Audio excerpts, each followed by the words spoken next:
Rahayu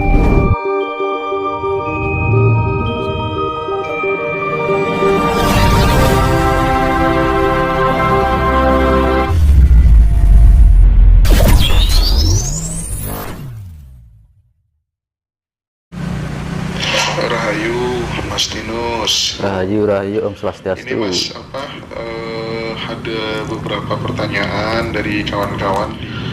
Ajaran nenek moyang kita, ajaran leluhur, ajaran kejawen itu, ketika kemudian semua orang berharap maka ada sebuah ajaran Nusantara gitu ya. Kira-kira penganut ajaran kejawen ini nanti ke depan bisa lebih populer sama seperti agama-agama yang mayoritas hari ini apa enggak?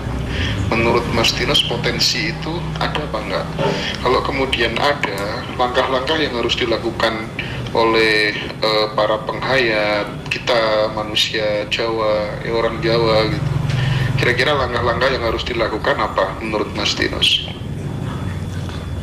Selamat malam. Sebenarnya sudah banyak pertanda ya untuk masalah akan kembalinya ke ajaran Jawa.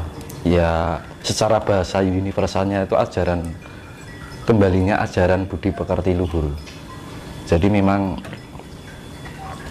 seperti kebangkitan spiritual ini rata-rata kan orang yang dahulunya lebih ke fanatik ke agama cenderung lebih ke sifatnya lebih universal. Jadi tidak memandang entah itu ajaran apa, bagaimana, entah ajaran dari mana.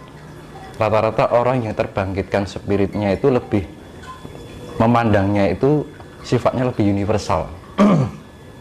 Karena Tuhan itu tidak bisa dibeda-bedakan dengan sebuah agama. Sebenarnya kan kita semua itu adalah ciptaan Tuhan, sama-sama ciptaan Tuhan. Kita sama-sama diciptakan dari sumber yang sama, di tempat yang sama. Namun dari berbagai banyak berdirinya agama entah dari daerah sana, daerah sini, dari suku sini, dari suku sana, akhirnya timbul sebuah perbedaan yang akhirnya mensekat-sekat sebuah ajaran itu akhirnya menjadi suatu ajaran yang sifatnya lebih menyempit, bukan mengajarkan sesuatu yang lebih meluas. Makanya kan kita perlunya pola pikir yang lebih luas. Makanya pola pikirnya orang Jawa itu lebih mengajarkan kita mempunyai pemikiran yang lebih universal tentang ketuhanan. Jadi memang kembalinya kan ada istilah dalam sastra Jawa, yaitu sabdanya Eyang Sabdo Palon itu kan pepestini nusa wis tekan janji kapitung 500 tahun bali marang agama budi kang madeg sawiji. Dalam arti akan kembalinya ajaran budi madeg sawiji, dalam arti itu satu untuk semuanya. Nah, jadi semuanya ajaran Jawa itu nanti akan menjadi suatu pedoman ajaran yang dianut oleh orang seluruh dunia. Tapi hal ini akan dapat terrealisasi setelah terjadinya atau terjadi perubahan peradaban. Kan ini kan ibaratnya kan masuk peradaban yang namanya Rupantoro. Orang hanya memandang hal-hal yang sifatnya materi, hanya sebatas kulit gitu kan. Yang dilihat hanya rupa-rupa atau hal yang sifatnya luar lah kayak gitu.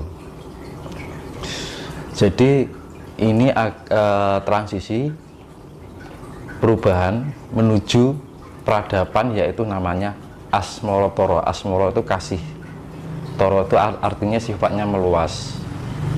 Jadi memang dengan adanya perubahan ini nanti ya mau nggak mau alam yang menghendaki. Jadi kebangkitan Nusantara ini merupakan awal dari kebangkitan kedamaian di seluruh dunia. Nah, kedamaian di seluruh dunia ini akan menjadi ajaran budi dari Jawi ini akan menjadi pedoman. Jadi bukan berarti ajaran Jawa itu bukan berarti kita harus mengenal bahasanya atau mengenal istilah budayanya, tapi dalam arti cara pemikirannya orang Jawa leluhur kita dahulu itu kan lebih universal, tidak memandang agama ini, agama itu, tidak membedakan antara ini dan yang itu. Jadi kan banyak ajaran-ajaran Jawa itu sifatnya itu memberikan suatu kebijaksanaan di dalam kehidupan. Nah, untuk mencapai itu, alam itu akan melakukan sesuatu, yaitu apa? Bencana yang maha dahsyat. Jadi kebangkitan Nusantara ini tidak akan bisa terrealisasi jika bencana besar ini belum terjadi. Jadi masa-masa ini adalah masa-masa penyaringan. Jadi dibilang cokro panggilingan. Jadi memang seleksinya lebih ketat lagi. Pokoknya di tahun ini nanti akan banyak orang bertikaian, saling menyalahkan, saling menuding, saling menfitnah, saling menghasut, itu akan terjadi. Itu bagian dari pertanda akan terjadinya perubahan peradaban. Ini seleksi sangat ketat sekali. Ibaratnya ini dalam istilah wayang itu Sengkuni dan Durna itu lagi aktifnya. Nah, Sengkuni kan sifatnya kan suka memberi api-api, ya kan, menghasut sana menghasut sini, memberikan api-api, sukanya memberi api-api.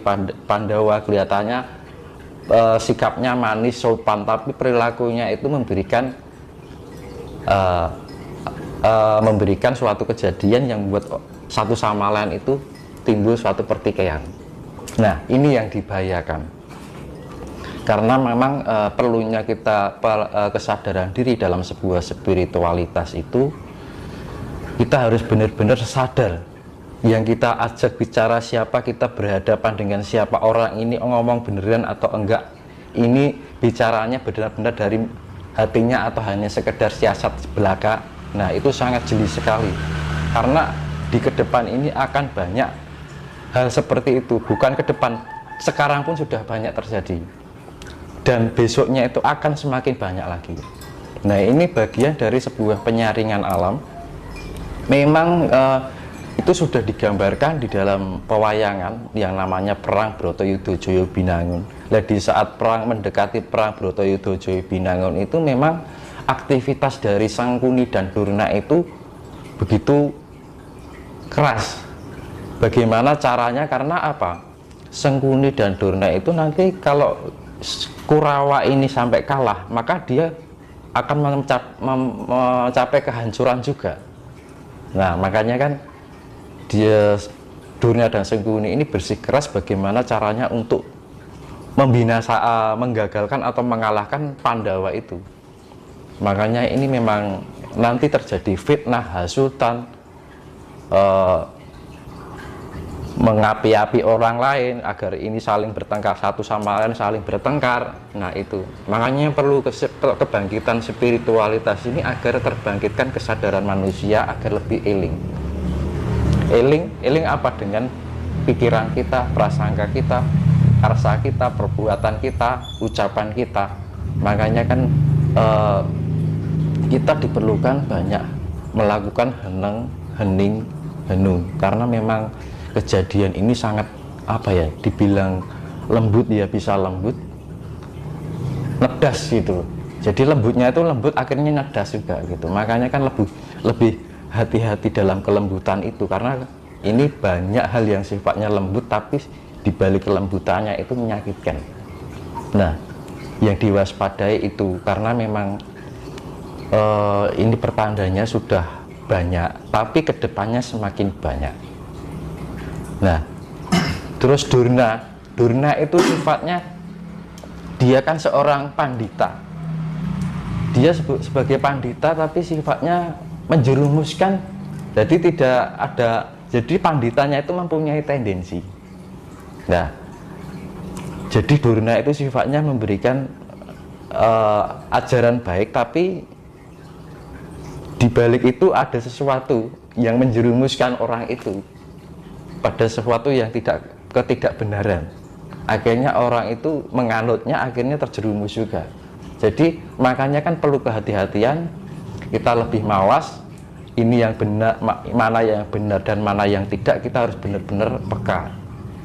Kan orang kan dari cara bicara, tingkah laku kan, kalau kita sudah mengolah spiritualitas itu memang kita bisa memilah gitu kan.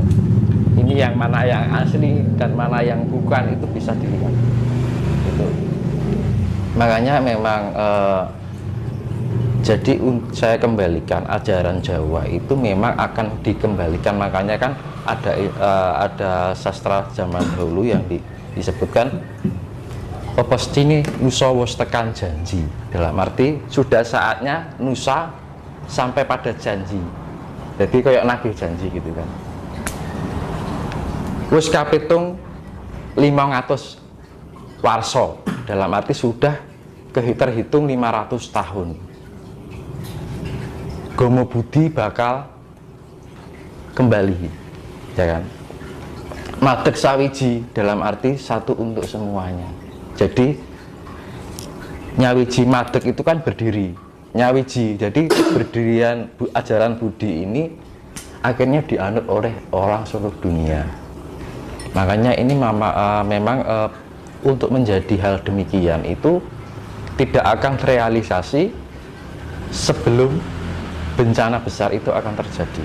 Makanya yang dinamakan kejayaan Nusantara, bahkan perdamaian dunia ini tidak akan terwujud manakala bencana dunia ini belum terjadi. Maka memang harus kita benar-benar kita banyak istilahnya tirakat, ya kan, prihatin. Yang paling bagusnya itu kalau bisa jam 12 malam itu, misalkan sore udah tidur, usahakan jam 10 atau jam 11 bangun, iya kan, di atas jam 12 tengoklah ke langit, kita mohon karahayun, dalam arti keselamatan, baik buat diri kita sendiri, keluarga kita, saudara kita, biar kita diberikan pengiling-iling, biar dalam segala segala keadaan apapun kita diberikan keselamatan. Terus hindari sikap yang sombong diri, merasa memiliki keakuan diri, merasa benar diri, merasa suci. Hindari sifat-sifat seperti itu, karena memang banyak jebakan yang membuat kita menjadi sombong diri karena kita merasa pandai, ya kan, karena merasa kita sudah memiliki, karena kita merasa kita sudah mampu, ya kan.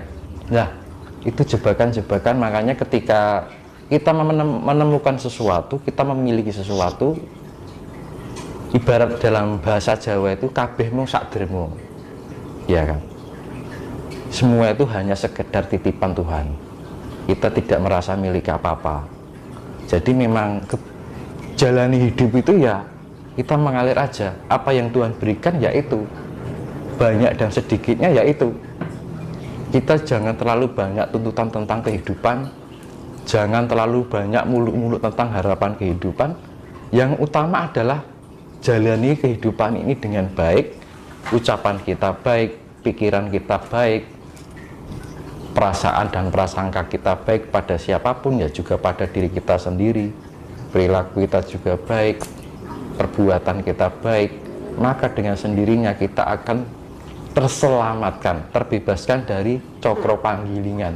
Kudu bisa keri ono ing sak selaning untuk garu, dalam arti kudu bisa ono keri sak selaning untuk garu. Itu misalkan ada garu lewat, itu kita nggak kena gitu kan, nggak kena jaring ini, garu ini, makanya kan terselamatkan. Makanya kan untuk menjadi seleksi ini kan lebih banyak yang kena daripada yang enggak kan gitu. Makanya kan di tahun-tahun ini setelah Suro ini seleksi alam itu akan semakin ketat. Nah, makanya itu memang untuk mengembalikan ajaran Budi yang dinamakan ajaran Jawa. Kenapa dibilang ajaran Jawa itu dibilang ajaran Budi? Karena memang ajaran Jawa itu sifatnya lebih universal, mampu menerima segala apapun ajaran itu, entah dari sana entah dari sini, sifatnya lebih fleksibel, luas gitu loh orang Jawa itu. Jadi lebih welcome dalam segala bentuk apapun, dari entah dari kesukuan, entah itu dari ajaran negara manapun. Jawa itu lebih bisa menerima, dan Jawa itu lebih mengajarkan tentang budi pekerti luhur, mengajarkan tentang sebuah keluhuran. Karena di dalam kehidupan ini tidak melulu antara benar dan salah. Ketika benar dan salah ini tidak memiliki keluhuran, maka benar dan salah itu tidak ada artinya, gitu kan. Kalau kita hanya mengejar atau berebut benar dan salah, ya kan, buat apa kan? Akhirnya jadinya pertempuran, ya kan, pertengkaran, pertikaian, ya kan. Akhirnya apa?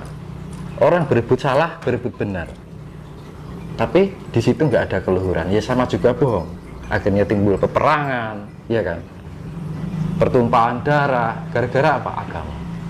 Perang gara-gara agama, ya kan. Itu yang direbutkan apa? Yang direbutkan antara benar dan salah, ya kan.